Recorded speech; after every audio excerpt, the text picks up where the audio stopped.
Hello, and welcome back for another adventure in the cookie jar. Today we're doing the 13th recipe of the Red Velvet Cupcake Murder. It is the chocolate covered peanut cookies.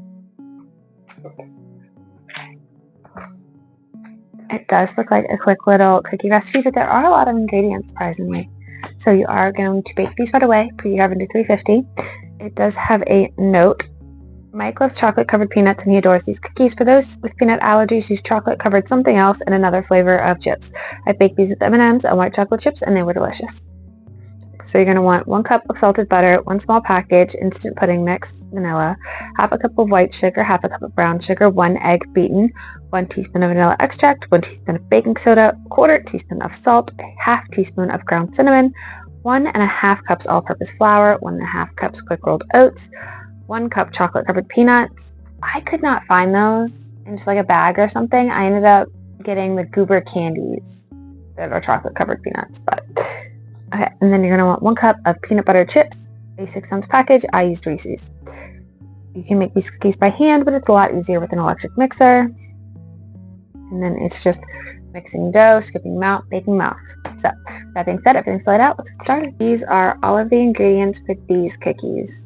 So the first thing we're doing is we're putting the butter, the vanilla mix, the white sugar, and the brown sugar into the mixer to get nice and friendly. Next thing going in is the beaten egg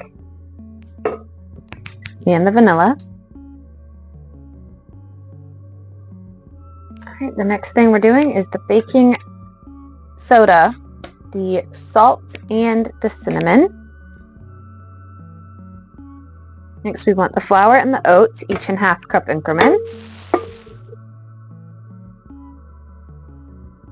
This is a very stiff dough.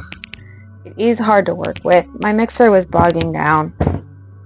And it's not even a lot. It's just really stiff.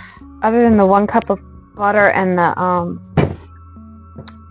egg, there's no liquid in this. So it is very dry. I do not think it will be easy to fold in the chocolate covered peanuts and the Reese's chips, but we will endeavor.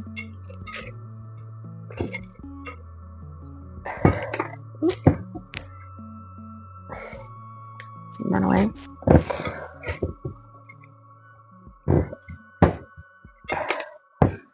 If I could keep them in the bowl, that would be helpful. This is so stiff, you could almost grab it and try to mix it in by hand. I hope this is well mixed, because at this point, if it's not, it's just not getting mixed in. Alright, once you give up, I'm at that point myself. You're going to want your cookie scoop and your sheet. In the recipe itself, it says to put them on ungraced baking sheets, but they said they use parchment paper. So I'm still going to use my silicone mats. We'll see what happens.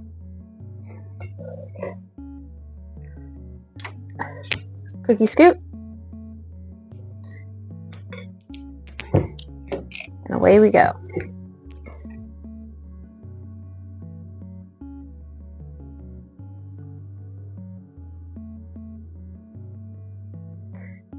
These are our cookies. We ended up with 5 dozen. They're going to bake for 10 minutes and we'll see what we get.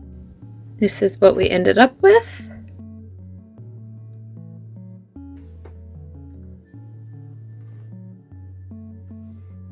So the first thing you taste is that chocolate covered peanut. Then you get the creaminess of those Reese's chips. If you bite into one of those, it's nice, it's creamy, it's peanut buttery. And then it's got like a back hint of that cinnamon. It's really a well-balanced, interesting cookie to eat. It is something different. These are really good. I like these a lot. And I don't really like peanut butter anymore. So for me to like these, it's pretty great. It doesn't seem like it made very much. I don't think these will last very long. Which, no, good thing. Next week, we are making something called monkey bread. If you are interested in seeing that, join us next week. I hope you all have a good one. Bye, guys.